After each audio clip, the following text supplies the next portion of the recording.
ಪ್ರದೀಪ್ ರಾವತ್ ಅವರು ಸಿನಿಮಾ ರಂಗಕ್ಕೆ ಬರುವ ಮುಂಚೆ ಯಾವ ಕೆಲಸ ಮಾಡುತ್ತಿದ್ದರು ಮತ್ತು ಪ್ರದೀಪ್ ರಾವತ್ ಅವರು ಮೊದಲನೆಯ ಸಿನಿಮಾ ಯಾವುದು ಮತ್ತು ಪ್ರದೀಪ್ ರಾವತ್ ಅವರ ಜೀವನ ಎಷ್ಟು ಕಷ್ಟಕರವಾಗಿತ್ತು ಗೊತ್ತಾ?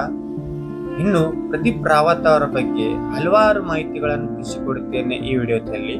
ವಿಡಿಯೋವನ್ನು ಸ್ಕಿಪ್ ಮಾಡದೆ ತನಕ ನೋಡಿ ಮತ್ತು ನೀವಿನ್ನೂ ನಮ್ಮ ಚಾನಲ್ಗೆ ಸಬ್ಸ್ಕ್ರೈಬ್ ಆಗಿಲ್ಲ ಅಂದ್ರೆ ಈ ಕೂಡಲೇ ಸಬ್ಸ್ಕ್ರೈಬ್ ಆಗಿ ಬೆಲ್ ಐಕನ್ ಆಲ್ ಅಂತ ಸೆಟ್ ಮಾಡಿ. ಪ್ರದೀಪ್ ರಾವತ್ ಅವರ ಪೂರ್ಣ ಹೆಸರು ಪ್ರದೀಪ್ ಸಿಂಗ್ ರಾವತ್. ಪ್ರದೀಪ್ ರಾವತ್ ಅವರು ಜನವರಿ 21, 1952ರಂದು ಮಧ್ಯಪ್ರದೇಶದ ಜಬಲ್ಪುರಿನಲ್ಲಿ ಜನಿಸುತ್ತಾರೆ. ಪ್ರದೀಪ್ ರಾವತ್ ಅವರ ಹೆಂಡತಿ ಕಲ್ಯಾಣಿ ರಾವತ್. ಇವರಿಗೆ ಇಬ್ಬರು ಮಕ್ಕಳು ಇದ್ದರು.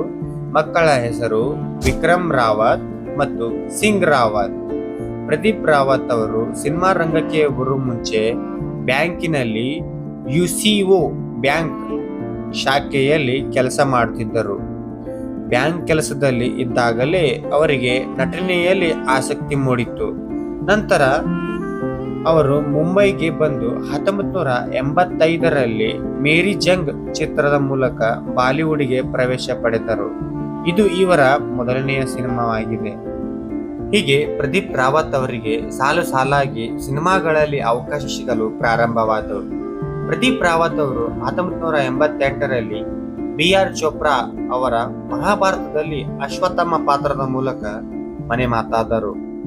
ಪ್ರದೀಪ್ ರಾವತ್ ಅವರು 1999ರಲ್ಲಿ ಆಮಿರ್ ಖಾನ್ ನಟನೆಯ ಸರ್ಫರೋಶ್ ಸಿನಿಮಾದಲ್ಲಿ ಮೊದಲ ಬಾರಿಗೆ ವಿಲನ್ ಆಗಿ ನಟಿಸಿದ್ದಾರೆ. ಇದಕ್ಕಿಂತ ಮೊದಲು ಚಿಕ್ಕ ಪಾತ್ರಗಳನ್ನು ಮಾತ್ರ ಸಿಗುತ್ತಿದ್ದವು.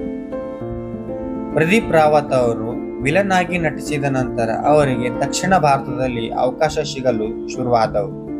ಹೀಗೆ ಇವರಿಗೆ ಹಲವಾರು ಭಾಷೆಗಳಲ್ಲಿ ಅವಕಾಶ ಸಿಗಲು ಪ್ರಾರಂಭವಾದವು.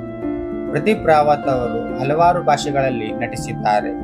ಅವು ಯಾವುದು ಎಂದರೆ ಹಿಂದಿ, ತೆಲುಗು, ತಮಿಳು, ಮಲಯಾಳಂ, ಬೆಂಗಾಲಿ, ಪಂಜಾಬಿ ಮತ್ತು ಕನ್ನಡ ಸೇರಿದಂತೆ ಹಲವು ಭಾರತೀಯ ಭಾಷೆಯ ಚಲನಚಿತ್ರಗಳಲ್ಲಿ ನಟಿಸಿದ್ದಾರೆ. ಪ್ರದೀಪ್ ರಾವತ್ ಅವರು ಕನ್ನಡ ಮೊದಲನೆಯ cinema parody real star Upendra ಅವರ ಮುಖ್ಯ ಭೂಮಿಕೆಯಲ್ಲಿದ್ದ ಈ ಚಲನಚಿತ್ರವು 2007ರಲ್ಲಿ ಬಿಡುಗಡೆಯಾಯಿತು. ಈ ಚಿತ್ರದ ಮೂಲಕ ಪ್ರದೀಪ್ ರಾವತ್ ಅವರು ಮೊದಲ ಬಾರಿಗೆ ಕನ್ನಡ ಚಿತ್ರರಂಗಕ್ಕೆ ಪಾದಾರ್ಪಣೆ ಮಾಡಿದರು.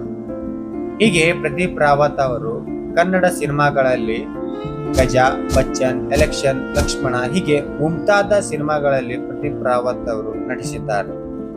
ಪ್ರದೀಪ್ ರಾವತ್ ಅವರಿಗೆ ಯಾವ ಪ್ರಶಸ್ತಿಗಳನ್ನು ಲಭಿಸಿದೆ ಎಂದರೆ ಫಿಲ್ಮ್ ಫೇರ್ ಖಳನಾಯಕ ಪ್ರಶಸ್ತಿ 2004ರಲ್ಲಿ ಬಿಡುಗಡೆಯಾದ ಸೈ ಚಿತ್ರದಲ್ಲಿ ಅತ್ಯುತ್ತಮ ಖಳನಾಯಕರಾಗಿ ನಟಿಸಿದ್ದಾರೆ. ಇದು ತೆಲುಗು ಮೂವಿ ಆಗಿದೆ.